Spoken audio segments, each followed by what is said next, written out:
Alors, nous allons attaquer maintenant sur la création d'Internet de modèle OSI. Alors, nous sommes près de 1,8 milliard d'internautes aujourd'hui dans le monde. Alors aujourd'hui, à l'époque où j'avais récolté ces informations, c'était en 2014. Au jour d'aujourd'hui, je pense qu'on est un peu plus, bien évidemment. Internet est une gigantesque toile d'araignée. Donc première question, c'est comment est-ce possible de faire communiquer autant de machines? C'est vrai que nous sommes des millions, maintenant des milliards d'internautes dans le monde. On peut se demander comment c'est possible. Donc on va voir comment. Comment ne pas s'y perdre dans ce dédale d'informations? Alors, grâce à un modèle qui s'appelle le modèle OSI. Alors, si vous n'en avez jamais entendu parler, tant mieux, puisque justement, vous allez pouvoir prendre les choses du début. Simplement, si vous en avez déjà entendu parler, et voilà, que ça vous a pas du tout plu, parce qu'effectivement, ça peut vite devenir compliqué, alors que c'est quelque chose de très simple.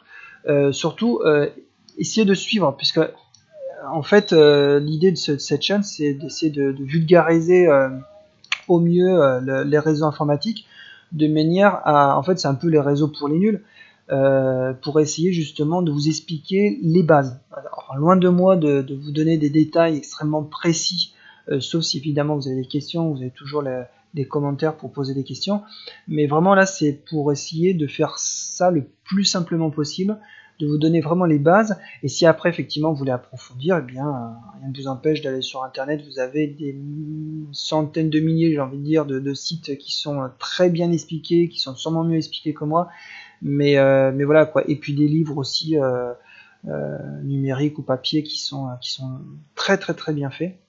Je pourrais vous donner d'ailleurs des références si ça vous intéresse. Voilà, donc on continue. Alors une petite introduction avant de parler directement du modèle OSI, pour vous expliquer voilà comment on en est venu au modèle OSI. Alors on va prendre un premier exemple pour communiquer entre deux personnes. Donc on doit avoir l'émetteur, c'est la personne qui va parler. On va avoir le récepteur, c'est la personne qui va écouter, bien évidemment, enfin du moins qui va essayer, ou qui va faire semblant, et d'un support de transmission qui va être dans ce cas l'air. Donc on voit une communication entre un émetteur et un récepteur et un support de transmission. Donc ça on en parlera tout à l'heure du support de transmission. On prend un exemple un peu plus compliqué. On prend le courrier. On a besoin d'un émetteur, d'un récepteur, toujours pareil, ça c'est dans tous les cas ça marche. D'un support de transmission, ça marche toujours, la lettre dans ce cas-là. D'un contenant, donc l'enveloppe, et d'un intermédiaire, pardon, qui va être dans la poste ou n'importe quoi, hein, pour faire véhiculer l'information. Donc là, on voit qu'on a un système d'encapsulation de l'information. Je m'explique. L'émetteur, lui, va écrire le message sur une lettre. Cette lettre, il va la mettre dans une enveloppe. Cette enveloppe, ensuite, alors, c'est pas expliqué dans cet exemple, mais cette enveloppe, vous allez la mettre dans une boîte aux lettres. Donc déjà, vous encapsulez l'information. C'est-à-dire que la personne qui veut mettre le message, elle va écrire ce message sur une lettre. Elle va plier la lettre. Elle va mettre cette lettre dans une enveloppe. J'encapsule l'information une première fois. Cette enveloppe, pardon, il va la mettre dans une boîte aux lettres. Il réencapsule encore l'information. Et bien évidemment, il va y avoir le système de désencapsulation de l'information. Donc on va faire très simple. Imaginons que le postier, il va chercher l'enveloppe dans la boîte aux lettres. Vous avez déposé l'enveloppe. Il va l'emmener directement à son destinataire. Donc déjà, il va ouvrir la boîte aux lettres. Il prend l'enveloppe. Donc il a commencé déjà à désencapsuler l'information. Il prend l'enveloppe, il la dépose dans la boîte aux lettres du récepteur. Le récepteur va récupérer... alors on va pas parler de la boîte aux lettres du récepteur parce que sinon je vais vous embrouiller. On imagine que le postier emmène directement l'enveloppe au récepteur. Le récepteur récupère l'enveloppe. Il va ouvrir l'enveloppe, il va récupérer la lettre, donc il désencapsule encore l'information et il va prendre le compte, il va prendre le message. Voilà, il va lire le message et avoir le contenu de l'information. Donc vous avez vu qu'il y a un système d'encapsulation, c'est dur à dire, de l'information et un système de désencapsulation, c'est encore plus dur à dire, de l'information. Alors vous allez voir tout de suite dans la prochaine diapo pourquoi je parle de ça. Non, en fait, je vous ai menti, on va pas le voir tout de suite. Alors le modèle OSI, qu'est-ce que c'est? Alors je le lis le texte et après j'explique. Donc le modèle OSI est une norme qui préconise comment les ordinateurs doivent communiquer entre eux. Ainsi, si vous voulez faire communiquer alors vos deux robots, je dis deux robots mais ça peut être puisqu'en fait c'était un cours qui était destiné à des étudiants en robotique, mais voilà, c'est pour ça que j'ai donné cet exemple. Si vous voulez faire communiquer deux appareils entre eux, il faudra vous appuyer sur un modèle qui s'appelle le modèle OSI, ou du moins vous en inspirer le plus possible. Cela impliquera notamment le respect de la communication par couche. Donc ça on en parle, je vous promets, c'est la diapo d'après normalement. Quand a-t-il été créé ce modèle? Alors il a été créé en 1984, après la naissance d'Internet. On peut se dire, mince, comment on peut créer un modèle après la naissance d'Internet? Tout simplement parce que, alors la raison est simple, le modèle OSI est né quand nous avons commencé à avoir une certaine expérience des communications entre les ordinateurs. Donc on a bien vu qu'auparavant, il y avait des modèles qui ont marché, mais on a vite trouvé leurs limites, qui étaient propriétaires en plus. Donc du coup, faire fonctionner un réseau d'une certaine marque, d'un certain constructeur, avec un autre réseau d'une autre marque, avec un autre constructeur, d'autres protocoles, enfin, des systèmes complètement différents, il n'y avait aucune interopérabilité. C'est génial, je l'ai dit du premier coup. Et il a fallu trouver un modèle qui allait permettre de faire fonctionner tous ces réseaux entre eux, tout simplement puisque les constructeurs ont été, pas contraints, mais on leur a fortement conseillé de s'appuyer sur ce modèle pour que tous les constructeurs puissent fonctionner entre eux.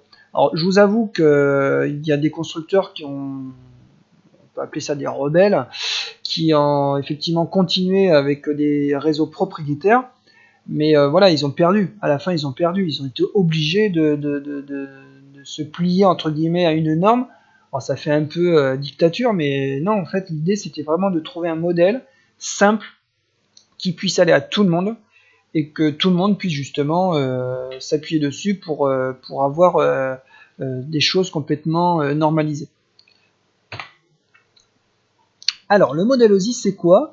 C'est un modèle en couches. Cela veut dire qu'il est découpé en plusieurs morceaux appelés couches qui ont chacune un rôle défini.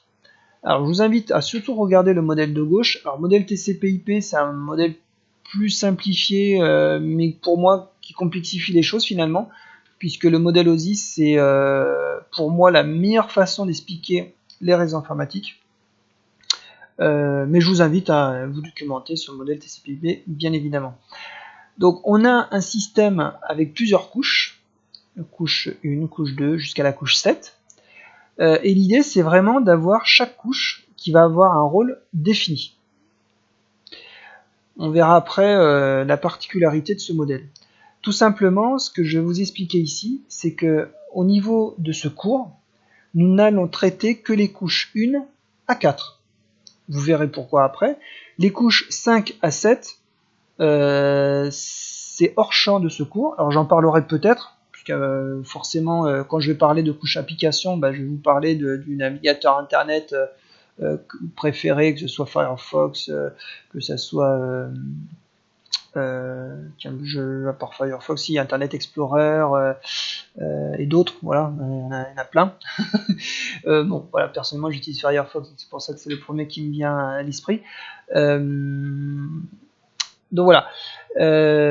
Donc moi, au niveau de ce cours, vous n'aurez que les couches 1 à 4. Vous verrez pourquoi après, puisque c'est cours réseau, et au niveau du réseau, on ne traitera que les 4 premières couches. Alors pourquoi 7 couches? Pourquoi pas 6? Pourquoi pas 8? Pourquoi pas 10? Alors ça ne dépend pas de moi, hein, sinon je crois que je serais au niveau peut-être millionnaire, voire milliardaire, mais non, c'est pas moi qui ai mis en place ce protocole, enfin ce modèle en disant 84, j'avais 6 ans, donc non, c'est pas possible, même encore aujourd'hui. Alors, 7 couches. Les chercheurs ont imaginé combien d'éléments principaux il faudrait mettre en place pour communiquer. Ils en ont trouvé 7. Donc en fait, c'est pas compliqué, hein. Enfin, c'est pas compliqué. Je suppose que c'est plutôt passé comme ça quand on lit un peu les différentes sources au niveau internet ou d'autres.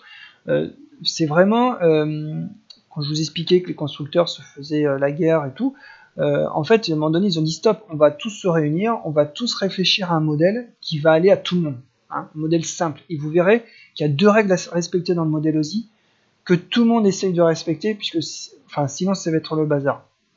Donc ils en ont trouvé 7. Donc chaque couche du modèle OSI va donc avoir un rôle à accomplir. Voilà.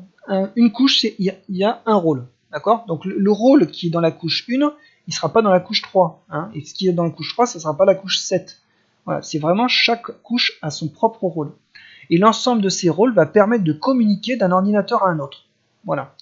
La couche 7 est là pour représenter les applications pour lesquelles nous allons mettre en œuvre des communications. Ce n'est donc pas cette couche en elle-même que nous allons étudier, mais les couches qui sont là pour lui rendre le service et acheminer les informations, c'est-à-dire les couches 1 à 4. C'est ce que je vous disais. Donc les couches 1 à 4 sont appelées les couches réseau. Alors gros warning sur le terme, mais si vraiment on veut être un gros puriste, excusez-moi du terme, mais vraiment les couches réseau, c'est vraiment de couches 1 à 4. S'il y en a qui me disent dans les commentaires c'est de 1 à 3, bon là on peut débattre, il n'y a aucun problème, mais vous verrez à la fin de ce cours, je pense que j'aurai réussi à vous convaincre. Enfin, on pourra débattre de ça plus tard. Les couches 1 à 4 sont appelées donc les couches réseau. Ce sont elles qui ont la responsabilité d'acheminer les informations d'une machine à une autre pour les applications qui le demandent. Voici donc les 2 règles d'or à connaître par cœur. Et ça, c'est important de les connaître par cœur, puisque déjà il n'y en a que 2. Donc, normalement, ça devrait aller. Moi, j'arrive à les retenir, donc ça devrait, pour vous, c'est même pas la peine, vous allez les retenir, même en lisant 1 ou 2 fois ces phrases. Donc, il y a 2 règles à savoir. C'est chaque couche est indépendante. Cela va permettre de garantir l'évolution des communications dans le temps. Un exemple qui est vraiment frappant, qui parle pas forcément à tout le monde, mais que tout le monde a entendu parler, IPv6. Je vous avais sûrement entendu parler une seule fois dans votre vie, au moins une seule fois, pardon, de IPv6. Au jour d'aujourd'hui, dans la majorité des cas, vous utilisez IPv4. Voilà, c'est la version, hein, version 4. On est en train de muter de IPv4 vers IPv6. Donc IPv6, c'est l'évolution du protocole IP. On aura le temps d'en reparler. Mais tout ce qu'il faut savoir, c'est pas parce que voilà, ce n'est pas parce que nous sommes passés de l'IPv4 à l'IPv6 que ça va remettre en question le modèle OSI. Bien au contraire. L'IP, c'est la couche 3. On aura le temps d'en parler plus tard.